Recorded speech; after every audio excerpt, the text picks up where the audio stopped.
বন্ধুরা, আজকের পর্বে নিয়ে এসেছি ছোলার ডাল ও সয়াবিন দিয়ে দারুণ একটি নিরামিষ রেসিপি, যেটা আপনারা যে কোনো নিরামিষ দিনে ঝটপট বানিয়ে ফেলতে পারেন। তাহলে শুরু করা যাক। নমস্কার বন্ধুরা, উর্মিলার রন্ধনশালায় সবাইকে স্বাগত। আর আপনি যদি আমার চ্যানেলে নতুন এসে থাকেন তাহলে প্লিজ চ্যানেলটিকে সাবস্ক্রাইব করে অল নোটিফিকেশান অন করে দেবেন। এই রান্নাটা করার জন্য আমি এখানে হাফ বাটি ছোলার ডাল নিয়েছিলাম। ছোলার ডালটিকে 1 থেকে 2 বার ভালোভাবে পরিষ্কার জলে ধুয়ে নিয়ে তাকে 2 ঘন্টার জন্য ভিজিয়ে রেখেছিলাম। এরপর জলটা ছেঁকে নিয়ে আর একটা আমি ছোট মিক্সি জার নিয়েছি। মিক্সি জারে পুরো জল ছাঁকা ছোলার ডালটা পুরোটা আমি দিয়ে একে পুরো মিহি দানা করে একে পেস্ট করতে হবে। তার জন্য আমি এখানে 2 টেবিল চামচ মতো আমি জল দিলাম। এরপরে একে মিক্সি জারে কয়েক সেকেন্ড ঘুরিয়ে নেওয়ার পর দেখুন পুরো স্মুথ পেস্ট একটা তৈরি হয়ে গেছে। পুরো এটা মিহি করে কিন্তু পেস্টটা করতে হবে। তারপর আমি আলাদা একটা মিক্সিং বলে আমি ছোলার ডালের পেস্টটাকে আমি আলাদা জায়গায় রেখে দিলাম। আর অন্যদিকে আমি এখানে একটা কড়াই বসিয়েছি, তাতে বেশ খানিকটা আমি জল দিয়েছি। তারপর এখানে আমি হাফ চামচ আমি লবণ দিয়ে একটু অপেক্ষা করতে হবে জলটা গরম হওয়ার জন্য। জলটা গরম হয়ে গেলে তারপর এখানে 1 বাটি আমি সয়াবিন দিয়ে দিলাম। সয়াবিনটা দেখুন বন্ধুরা, কয়েক মিনিট পরে ভালোভাবে কিন্তু এটা ভালোভাবে ডবলভাবে ফুলে গেছে, অর্থাৎ সেদ্ধ হয়ে গেছে। তারপর এটা জল ছেঁকে আলাদা একটা পাত্রে তুলে নিতে হবে। তারপর সয়াবিনটা যেহেতু এখন গরম আছে তার জন্য আমি ঠান্ডা জল দিয়ে একে আমি কয়েক মিনিটের জন্য রেখে দিলাম। ঠান্ডা জলটা দিয়ে আমি যেহেতু রেখেছিলাম, এখন এটা কিন্তু ঠান্ডা হয়ে গেছে। এরপর হাতের সাহায্যে ভালোভাবে সয়াবিনে জলটা চিপে চিপে নিংড়ে দিয়ে আলাদা একটা প্লেটে আমি তুলে নেব। এরপর যে মিক্সি জারে আমি ছোলার ডালটা আমি পেস্ট করেছিলাম সেই একই মিক্সি জারে আমি সয়াবিনগুলো পুরোটা আমি দিয়ে দেব। এরপর এখানে আমি কয়েকটা টুকরো আমি আদা দিলাম আর 2টো আমি কাঁচা লঙ্কা দিলাম। তারপর এখানে আমি পুরো জল ছাড়া একে একটা কাদা কাদাভাবে আমি একটা পেস্ট এখানে আমি তৈরি করেছি। সয়াবিনে কিন্তু আলাদা আর কোনো কিন্তু জল দেওয়ার দরকার নেই। তারপর আমি কড়াইতে আমি খানিকটা সর্ষের তেল দিয়ে প্রথমে আমি হাফ চামচ গোটা জিরে দিলাম। তারপর এখানে 1 চিমটে আমি হিং দিলাম। এই নিরামিষ রান্নাগুলোতে হিং দিলে কিন্তু রান্নার স্বাদটা আরও কিন্তু ভালো হয়। প্রথমে যে সয়াবিনগুলো আমি পেস্ট করে রেখেছিলাম, প্রথমে সব সয়াবিনের পেস্টটা আমি প্রথমেই দিয়ে দিলাম, কারণ সয়াবিনে একটু কাঁচা গন্ধ থাকে, সেই কাঁচা গন্ধটাকে আগে কিন্তু দূর করতে হবে। তার জন্য গ্যাসের মিডিয়াম ফ্লেমে সয়াবিনের পেস্টটাকে কিন্তু ভালোভাবে নেড়ে নিতে হবে। কয়েক সেকেন্ড নাড়াচাড়া করার পরে দেখবেন সয়াবিনের পেস্টগুলো কিন্তু এক সাইডে কিন্তু গুটলি অবস্থায় হয়ে যাবে। ঠিক সেই মুহূর্তে ছোলার ডালের পেস্টটা কিন্তু পুরোটা দিয়ে দিতে হবে। ছোলার ডালটিকেও একইভাবে সেই সয়াবিনের পেস্টের সঙ্গে ভালোভাবে নেড়ে নেওয়ার পর এখানে আন্দাজ মতো একটু লবণ দিয়ে দিলাম আর 1/4 ছোটো চামচ হলুদ গুঁড়ো দিলাম। আর এখানে অবশ্যই কিন্তু হাফ ছোটো চামচ চিনি দিলাম। অবশ্যই নিরামিষ রান্নাতে আপনারা অবশ্যই কিন্তু চিনিটা কিন্তু স্কিপ করবেন না, চিনিটা অবশ্যই দেবেন। তারপর সমস্ত মশলা দেওয়া হয়ে গেলে তারপর মিডিয়াম গ্যাস ফ্লেমে একে ভালোভাবে কিন্তু শুকনোভাবে একটা ডো কিন্তু তৈরি করতে হবে। এটা হচ্ছে 3 থেকে 4 মিনিটের মধ্যে কিন্তু এই ডোটা কিন্তু তৈরি হয়ে যাবে। দেখুন বন্ধুরা, ডোটা কিন্তু আমার তৈরি হয়ে গেছে, এটা শুকনো হয়ে গেছে। এরপর একটা থালাতে আমি আগে থেকে আমি তেল মাখিয়ে আমি রেখেছিলাম। অবশ্যই থালাতে তেল মাখিয়ে রাখবেন, তাহলে কিন্তু ধোকাগুলো কিন্তু তোলার সময় খুব সুবিধে হবে। তারপর হাতের সাহায্যে এইভাবে চেপে চেপে একে একটা আকার কিন্তু দিয়ে দিতে হবে। আপনারা যে কোনো বক্স কাটিংও করে নিতে পারেন কিংবা এইভাবে রাউন্ড শেপেও হাতের সাহায্যে চেপে চেপে করে দিতে পারেন।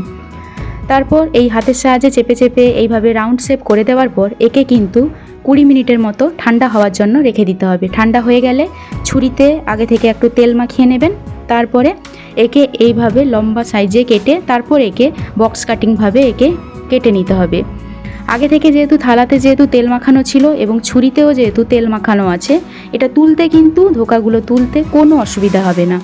এটা কিন্তু সহজে কিন্তু একে একে কিন্তু তোলা যাবে। দেখুন বন্ধুরা, আমি তো একে একে কিন্তু এইভাবেই আমি তুলে নিলাম। আর অবশ্যই এটা ঠান্ডা হওয়ার পরে এটা কিন্তু তুলবেন, আগে থেকে কিন্তু তুলতে যাবেন না, না হলে কিন্তু ধোকাগুলো কিন্তু ভেঙে যাবে। আর ঠান্ডা হওয়ার জন্য কিন্তু 15 থেকে 20 মিনিটই কিন্তু যথেষ্ট। দেখুন বন্ধুরা, আমি একে একে কিন্তু সমস্ত ধোকাগুলো কিন্তু আমি তুলে নিলাম। এরপর ধোকাগুলো যাতে তেলে ভাজার সময় যাতে না ভেঙে যায় সেই জন্য আমি এখানে খানিকটা আমি আটা নিয়েছি। আর আটাতে কিন্তু আমি খানিকটা জল দিয়ে এইভাবে একটা আমি ব্যাটার একটা তৈরি করে নিয়েছি।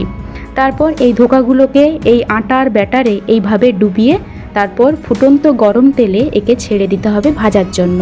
তাহলে কিন্তু ধোকাগুলো কিন্তু ভাজার সময় একটুও কিন্তু ভাঙবে না। আর একটা কথা মনে রাখতে হবে, যখন কিন্তু ধোকাগুলো কিন্তু ভাজবেন অবশ্যই তেলটা যেন পুরো যেন গরম থাকে, সেই গরম তেলে যেন পুরো ভাজতে হবে। তেলটা যদি কম গরম থাকে তাহলে কিন্তু ধোকাগুলো ছাড়লে তেলে তাহলে কিন্তু ভেঙে যাওয়ার চান্স থাকবে। তেলটা পুরো গরম হলে তারপরে মিডিয়াম গ্যাস ফ্লেমে ধোকাগুলোকে কিন্তু ভাজতে হবে, তাহলে কিন্তু কোনো কিছু ভেঙে যাবে না, খুব সুন্দরভাবে কিন্তু ভাজাটা কিন্তু হবে। দেখুন বন্ধুরা, একদিকে লাল হয়ে যেতে আমি অন্য একটা পিঠ কিন্তু এইভাবে খুন্তির সাহায্যে আমি উল্টে দেব। এইভাবে কিন্তু কয়েক মিনিট অর্থাৎ 1 থেকে 2 মিনিট এইভাবে উল্টে পাল্টে কিন্তু এই ধোকাগুলো ভাজলে খুব ভালোভাবে কিন্তু এটা ভাজা হয়ে যাবে। দেখুন বন্ধুরা, এগুলো কিন্তু ভাজা হয়ে গেছে, বেশ দুদিকে বেশ লাল লাল করে ভাজা হয়ে গেছে। এরপর তেল ঝরিয়ে আমি আরেকটা প্লেটে আমি তুলে নেব। বন্ধুরা, এরকম ধোকা কিন্তু আপনারা কিন্তু এইভাবে কিন্তু ভাজা অবস্থাতেও খেতে কিন্তু দুর্দান্ত লাগে। একবার খেয়ে দেখবেন, রান্না করার আগে অবশ্যই একবার 2-3টে খেয়ে দেখবেন, দারুণ লাগে কিন্তু খেতে। আর অবশ্যই বলেছিলাম যে চিনিটা দেওয়া কিন্তু মিস করবেন না, চিনিটা কিন্তু অবশ্যই দেবেন।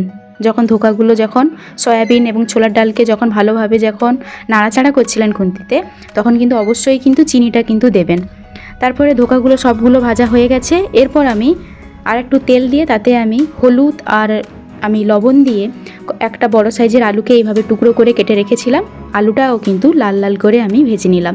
যারা আলু খেতে পছন্দ করেন তারা আলুটাকে অবশ্যই এইভাবে ভেজে নেবেন, আর যারা আলু খেতে একেবারেই পছন্দ করেন না তারা আলুটা কিন্তু স্কিপ করতে পারেন, শুধু ধোকা দিয়ে কিন্তু রান্নাটাও হতে পারে।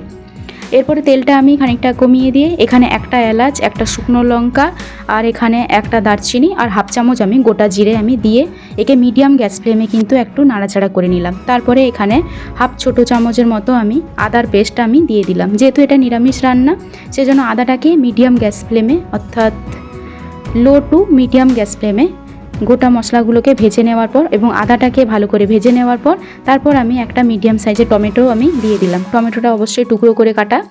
টমেটোটাকে ভেজে নেওয়ার পর সঙ্গে সঙ্গে টমেটো দেওয়ার সঙ্গে সঙ্গে অবশ্যই কিন্তু লবণটা কিন্তু দিয়ে দিতে হবে। লবণটা হচ্ছে আপনারা আন্দাজ মতো দিয়ে দেবেন। লবণটা দিলে কি হয়, টমেটোটা তাড়াতাড়ি কিন্তু গলতে শুরু করে। তারপর টমেটোটা একটু ভাজা হওয়ার পর আমি এখানে হাফ চামচ এখানে হলুদ গুঁড়ো, হাফ চামচ ধনে গুঁড়ো, আর আমি 1/4 ছোটো চামচ আমি লঙ্কার গুঁড়ো, আর একটু কালার করার জন্য আমি কাশ্মীরি চিলি পাউডার আমি দিয়ে দিলাম। তারপর মশলাটা যাতে না পুড়ে যায় অল্প একটু জল দিয়ে কিন্তু মশলাটাকে কিন্তু কষতে হবে, তার জন্য আমি আরও একটু আমি জল দিয়ে দিলাম। দেখুন বন্ধুরা, জলের পরিমাণটা কিন্তু খুব বেশি নয়। তারপর এইভাবে কিন্তু ফুটতে থাকলে এখানে আমি আরও একটা আমি ছোটো চামচ অর্থাৎ 1 ছোটো চামচ আমি চিনি দিলাম। অবশ্যই নিরামিষ রান্নাতে একটু চিনি দিলে কিন্তু নিরামিষ রান্না খেতে কিন্তু দারুণ লাগে, অবশ্যই চিনি দেওয়াটা কিন্তু মিস করবেন না। তারপর এখানে ঢাকা দিলাম আমি 2 মিনিটের জন্য। 2 মিনিট হয়ে যেতে আমি ঢাকাটা খুলে দিলাম, আর একবার আমি মশলাটা কিন্তু একবার আমি নেড়ে দিলাম। দেখুন বন্ধুরা, তেলটা কিন্তু অলরেডি কিন্তু সেপারেট হয়ে গেছে মশলা থেকে। ঠিক এই অবস্থাতে যে ভাজা আলুগুলো ছিল সেই ভাজা আলুগুলো কিন্তু আমি দিয়ে দিলাম মশলাতে, এবং মশলার সঙ্গে ভাজা আলুগুলোকে ভালোভাবে কিন্তু এখানে কষিয়ে নিতে হবে। তার জন্য আমি আরও একবার আমি এখানে অল্প একটু জল দিয়ে আমি ঢাকা দিয়ে দিলাম 1 মিনিটের জন্য। তারপর 1 মিনিটের পর এখানে আমি 1 বাটি আমি জল দিয়ে 2টো কাঁচা লঙ্কা অর্থাৎ চেরা কাঁচা লঙ্কা 2টো আমি দিলাম। তারপরে আলুটা যাতে সেদ্ধ হয়ে যায় তার জন্য আমি 2 মিনিটের জন্য ঢাকা দিয়েছিলাম। 2 মিনিট হয়ে যেতে ঢাকাটা আমি খুলে দিলাম। তারপর এখানে কিন্তু চেক করে নেব আলুটা কিন্তু সেদ্ধ হয়েছে কিনা। দেখুন বন্ধুরা, আলুটা কিন্তু সেদ্ধ হয়ে গেছে, অর্থাৎ 2 মিনিট যে ঢাকা দিয়েছিলাম তাতেই কিন্তু সেদ্ধ হয়ে গেছে। এরপর 1/4 ছোটো চামচ আমি এখানে গরম মশলা দিয়ে দিলাম। গরম মশলাটা একটু কমই দিলাম যেহেতু গোটা মশলা দেওয়া ছিল। এরপর এখানে আমি খানিকটা আমি কাসুরি মেথি পাতা আমি দিলাম। অবশ্যই নিরামিষ রান্নাগুলোতে কাসুরি মেথি পাতাটা দিলে খুব খেতে কিন্তু দারুণ হয়, এবং এর টেস্টটাও কিন্তু দারুণ হয় এবং গন্ধটাও দারুণ হয়। তারপর এখানে আমি যে ধোকাগুলো ভেজে রেখেছিলাম সেটা একে একে আমি ধোকাগুলো আমি দিয়ে দিলাম। আর ধোকাগুলো এইভাবে ঝোলে দিয়ে কিন্তু বেশিক্ষণ একে আর রান্না করা যাবে না, না হলে কিন্তু ধোকাগুলো কিন্তু ভেঙে যাবে। ধোকাগুলো ঝোলে দিয়ে একে এই ঝোলে জুসের সঙ্গে ভালোভাবে একটু নাড়াচাড়া করে নিতে হবে। তারপর আর কি 1 মিনিট একটু ফুটিয়ে নিলে সয়াবিন আর ছোলার ডালে ধোকার তরকারি কিন্তু নিমেষেই তৈরি হয়ে যাবে। আশা করি আজকের রেসিপিটি আপনাদের ভালো লেগেছে। ভালো লাগলে অবশ্যই একটা লাইক, শেয়ার, কমেন্টে জানাতে ভুলবেন না যেন।